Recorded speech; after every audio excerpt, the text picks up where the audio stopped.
That night, she wasn't alone. She was just the only one alive, the last to leave.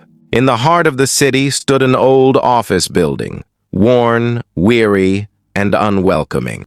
Its walls bore the weight of time, vines crawling like veins over crumbling concrete. The flickering streetlight outside never quite decided whether to shine or fade, casting a nervous shimmer across the rusted signboard whose name had long since peeled away. No one quite understood how the building passed inspection each year. It stood like a relic that should have collapsed, but didn't. Frankie, the newly hired project manager, stepped into that building with ambition and curiosity. She noticed almost immediately how the other employees looked at her. Not with suspicion, but with something quieter, heavier, sympathy, as though they knew something she didn't. She made a mental note to ask, later. For now, there was work to be done. That evening, one by one, her co-workers filtered out, leaving Frankie alone with the soft hum of ancient lights and the distant groans of pipes that seemed to sigh with age. Her fingers tapped rhythmically on her keyboard until thump. A sound echoed from the far end of the room. She paused, took out her phone, and sent a quick message to the group chat. "Is anyone still here?" The reply was swift and chilling. "No. And if you're smart, you'll leave soon too." Another message followed, this one slower, hesitant. "The building is haunted." Frankie furrowed her brow, unconvinced. But then yet another text came in. "They say the old manager killed someone here. A woman. Sealed her body in one of the old offices, behind the wall with the water cooler." Frankie blinked. Her eyes trailed toward the wall with the cooler. She'd always thought that odd seam in the wall looked out of place. The lights flickered. Her laptop restarted on its own. A blank document opened, and then by no hand of hers the keyboard typed, "I'm still here." A cold sweat crawled down her neck. In the empty security room, the CCTV monitors flickered. On one screen, a figure stood behind her, then static. Frankie bolted. She remembered the spare key to the boss's office tucked away in a drawer. Heart pounding, she sprinted down the corridor, unlocked the door, and slipped inside. There had to be something, anything, that explained this. She rummaged through filing cabinets, one drawer after another. At the very bottom, she yanked open a stiff one and found a crumpled folder filled with papers, some aged, some half-burnt.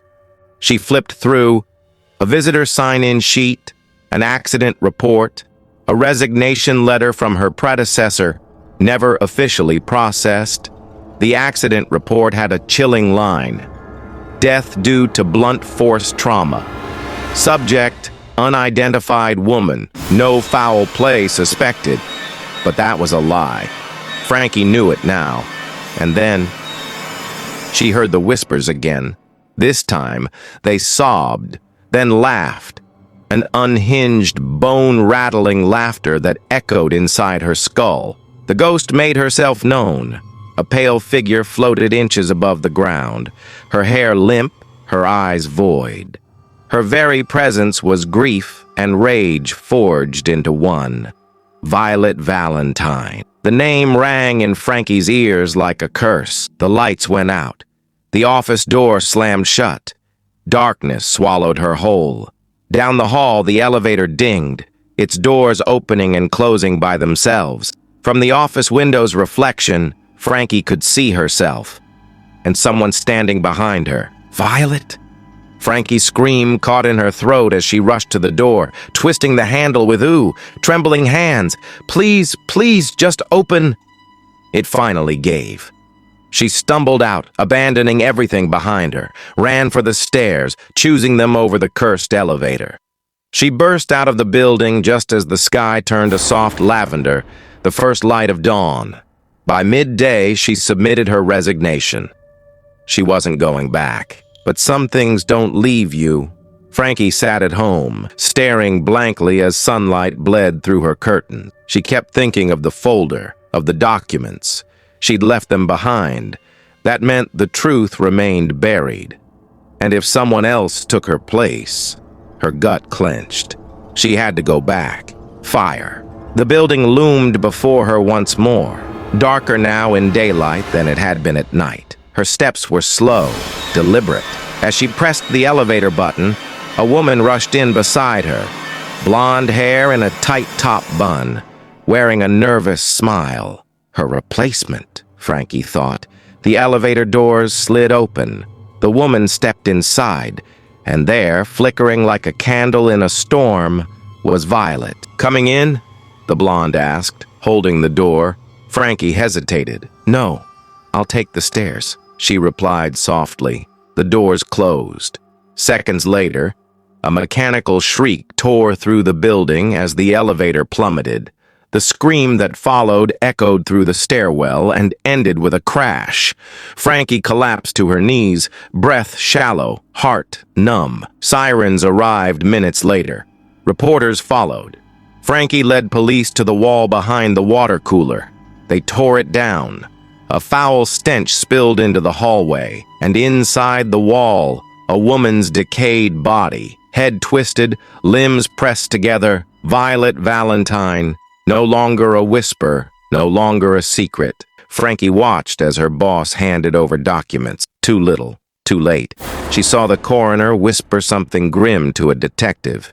It was over now. Leaning against the wall, Frankie exhaled for what felt like the first time in days. The building, too, seemed to sigh. Finally, the last to leave wasn't her. Some stories are forgotten, some are buried, and some come back to find you. Like, share, subscribe, before the next one finds you first.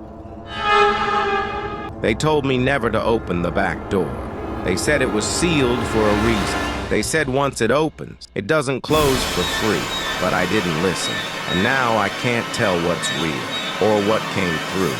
After the breakup, I wanted silence. I needed a place where no one knew me. That's how I found apartment 6B. It was cheap. Too cheap for its size. The building was old. The walls smelled like forgotten time. But it was quiet. Almost unnaturally quiet. Mr. Giles, the building manager, handed me the key with a blank stare. He said one thing before walking away. "Don't open the back door. It's sealed for a reason." I laughed it off. I thought he was senile, but he didn't smile. He just stared at me for a second too long, like he already knew I would. The apartment had 2 bedrooms, one normal, and one at the end of a short, dark hallway. That door was different, older, heavier, covered in long, rusted nails. No handle, just bolts hammered directly into the frame. It looked like it was trying to hold something in. The first night, I heard it. A faint scratching. Thud, thud, thud.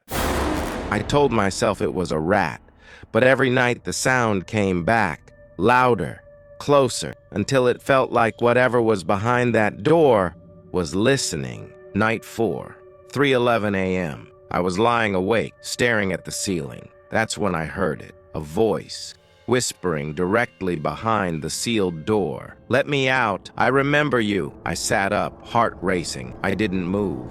My phone buzzed. Private number. I answered, my hand shaking. The same voice whispered through the speaker. "You already opened it, in your mind." The line went dead, and I swear, I heard the door breathe. The next day, I tried to leave the apartment. The front door wouldn't open. It wasn't locked. It just wouldn't move. The windows wouldn't lift. No signal, no Wi-Fi.